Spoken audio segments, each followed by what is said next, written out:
Hi guys, Milot Tarot here. Welcome back po for your kapalaran sa pag-ibig. Para po ito sa mga water signs, Cancer, Scorpio, and Pisces. Maglalagay na lang po ako ng timestamp sa my description box para po mapuntahan ninyo ang inyong zodiac signs. Pero syempre, this is a general reading, kaya hindi po lahat ay makaka-relate. Okay, so let's start po with Cancer. Ano kaya yung posibleng pagdaraanan ng mga Cancer sa mga susunod na mga araw? Okay, so we have here the 8 of Wands. Merong makikipag-communicate sa inyo sa mga susunod na mga araw. This is somebody na who broke your heart. Okay? And then we have here, gustong makipagbalikan. Communication, broke your heart, reconciliation. Okay? Parang gusto niya magkaroon kayo ulit ng new beginning. And then you have here the 9 of Wands, pero ikaw, ang magiging reaction mo, guarded ka. Okay? Parang magiging aloof ka or pwedeng cold or pwedeng didistansya ka dito sa tao na to. Kasi nga, sinaktan ka niya eh. Pwedeng nagkaroon siguro ng third party situation, ganon. And then we have here, third party nga. 3 of Cups. 3 of Swords. Okay? And then we have here the 7 of Cups. So, kumbaga, may iba siyang option noon. And pwedeng nagkamali siya ng pinili. Kaya ngayon, magbabalik siya sa'yo. Okay? And then we have the Ace of Pentacles. So, sasabihin niya sa'yo is, seryoso ako, handa akong mag-commit sa'yo, ganun. And then we have here the Knight of Pentacles. So, in fairness naman sa kanya, andun nga talaga yung ready to commit siya to you. Seryoso siya. Okay? Maybe papakita niya sa'yo kung ano talaga yung mga intention niya, kung maganda ba talaga. Okay? And then we have here the Knight of Wands. So, susuyuin ka nito ng matindi. Okay? Papakiligin ka niyang muli. Ganon. Papaamuhin ka niyang muli. Zodiac sign, this can be a Taurus or a Sagittarius. Okay? And then we have here the Page of Cups. Pwede ring water sign daw. Cancer, Scorpio, Pisces. Pwedeng ma-in-love kang muli sa kanya. Okay? And then, Page of Wands. So, patuloy, kumbaga, na i-entertain mo siya. Patuloy yung panunuyo niya sa'yo. Kumbaga, parang na-break na naman niya yung wall mo eh. Sa umpisa, parang hesitant ka. Okay? Dumidistansya ka. Pero since pinapakita niya dito yung seriousness niya, talagang nag-e-effort siya sa'yo, maybe lalambot ka. And then, magiging back and forth na yung communication ninyo with each other. And then we have here the 6 of Pentacles, meaning talagang binibigay niya sa'yo yung mga gusto mo or ginagawa niya. Nararamdaman mo rin, kumbaga, yung effort niya nga. And then we have here the Page of Pentacles. So, marami siyang pinapangako sa'yo about the future, kung anong mangyayari sa relationship ninyong dalawa. And then we have here the Moon. And then we have here the 3 of Pentacles. Parang, ang nangyayari is, parang inaalis niya yung mga pag-aalinlangan mo, yung mga pagdududa mo sa kanya. Kumbaga yun yung inaayos ninyo sa relationship ninyo. Yung, kasi nasira na kumbaga yung tiwala, di ba? Kasi nga may ginawa siya na hindi maganda. So, in a way, pinapatunayan niya or papatunayan niya sa'yo na this time it's different. Okay, and then we have here the Two of Cups, and because of that, I feel na mas magiging maganda yung union ninyong dalawa. You will both reach mutual agreement, ganun. Yung kumbaga pareho na kayo ng mga goals, vision, yung relationship nyo, it's more of a partnership na meron kayong pagkakaintindihan na like you are being one with each other, ganon. And pwede maging harmonious, kumbaga, yung inyong pagsasama. Okay? So, yun yung nakikita ko na posibleng mangyari sa mga Cancer. Para sa mga Scorpio, okay, let's see ano kaya yung posibleng pagdaraanan ng mga Scorpio sa mga susunod na mga araw.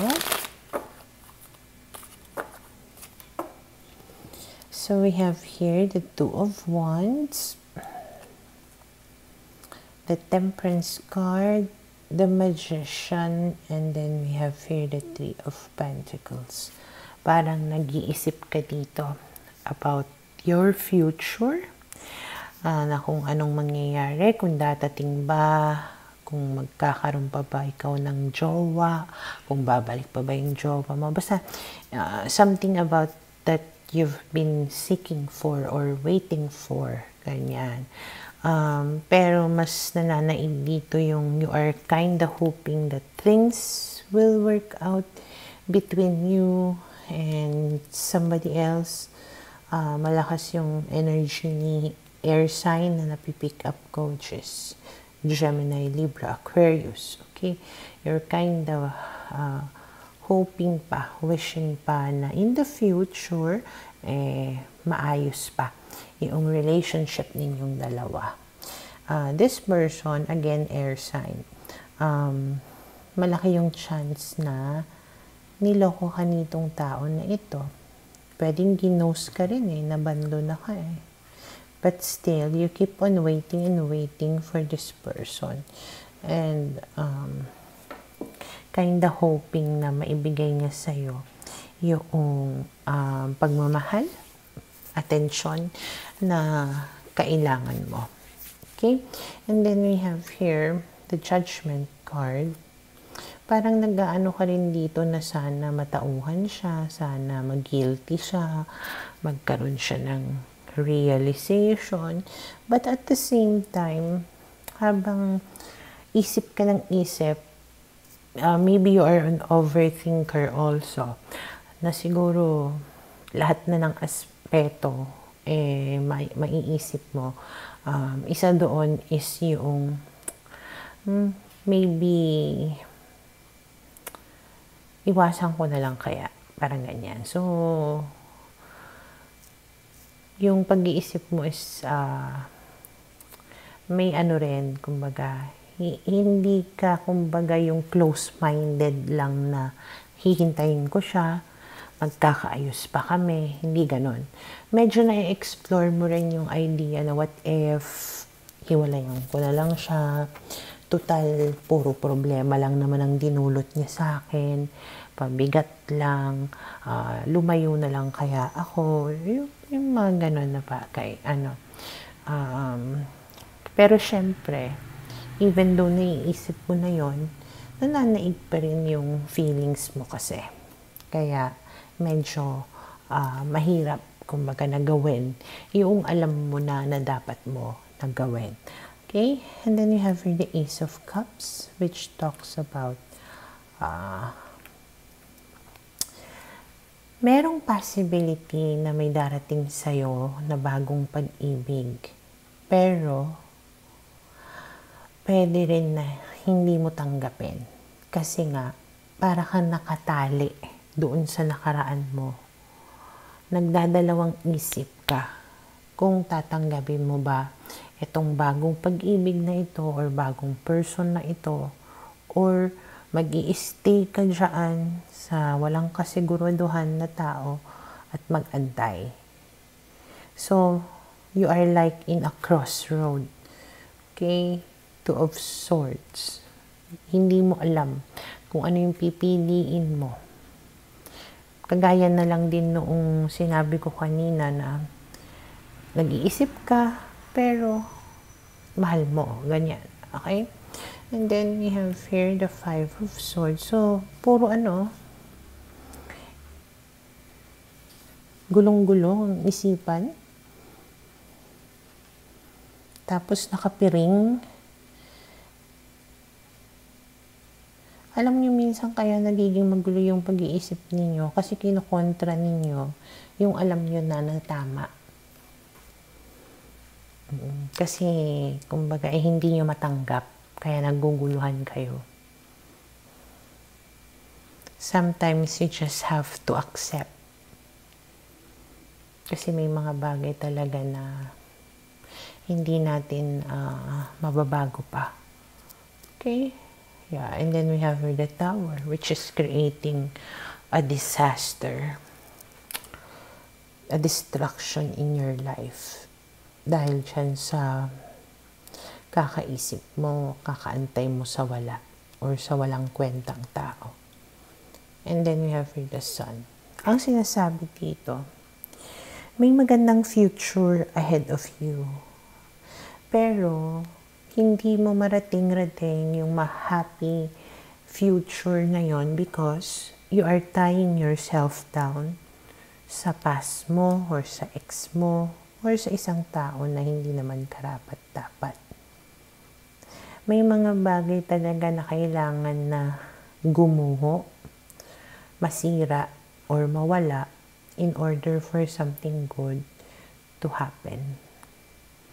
And you are not allowing it to happen because you are too afraid, kumbaga, na walang magandang mangyayari sa'yo at the end. Kung tutuusin, wala naman ng magandang nangyayari sa kakaantay mo. Pero hindi mo mabitaw-bitawan. And usually it's because hindi ka secured sa self mo, hindi ka nagtitiwala sa self mo na you are very capable, na meron pang magmamahal sa'yo, na makakatagpo ka pa ng mamahalin na iba, ganyan. Which is sinabi na dito with the Sun. There is hope for you. There is a bright future for you.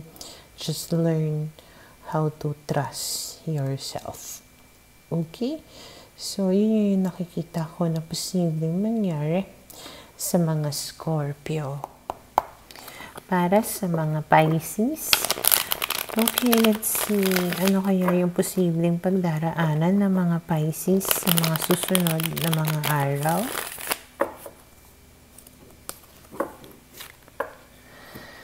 Okay, so we have here the Empress, the Seven of Swords, the Ten of Swords, and then the King of Pentacles. Okay, kung ikaw ay may anak na or buntis, ganyan, maaaring ang ibig sabihin nito is yung tao na pwedeng asawa mo or committed to you, boyfriend mo, ganyan, will again betray you. Okay? Malaki yung possibility na itong person mo na ito ay Taurus or Gemini, Aquarius. Okay? So, hindi lang ito yung unang beses. Siguro ginawa niya to sa'yo. So, pwedeng paulit-ulit na. So, hindi na, kumbaga, hindi ka na masusurprise. Baka mamaya, ina-expect mo na nga rin na gagawin niya. Ito. Okay, ngayon kung hindi ka naman buntis, kung wala ka namang anak, pwede nga ibig sabihin lang dito, mabubuntis ka ng isang tao na ilang beses ka nang niloko. Okay? And then we have here the Four of Cups. And because of that, you feel disappointed. Okay?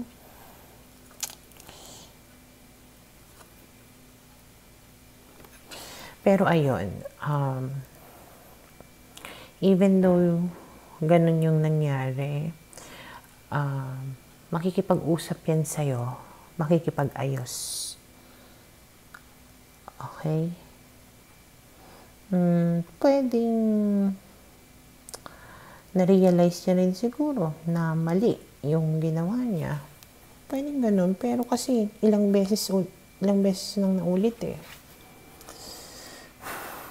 So, ikaw naman, iniisip mo kung may pag-asa pa ba ito or mag-move on na lang ako. Magsiseryoso pa kaya siya sa akin? Okay? So, pwedeng pag nakipagpati siya sa'yo, magpa-promise na naman siya na hindi ko na uulitin, seryoso ako, ganyan. Bigyan mo lang ako ng isa pang pagkakataon, mga ganyan. Pero ikaw naman masyado kang matanong.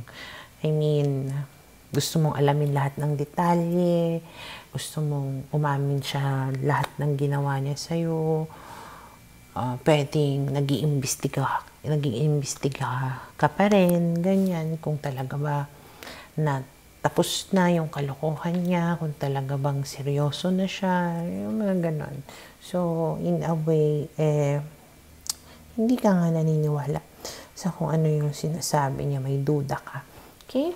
And then we have here the Devil, the Nine of Swords, and then we have here the Ten of Pentacles. So, nagkakaroon ng toxicity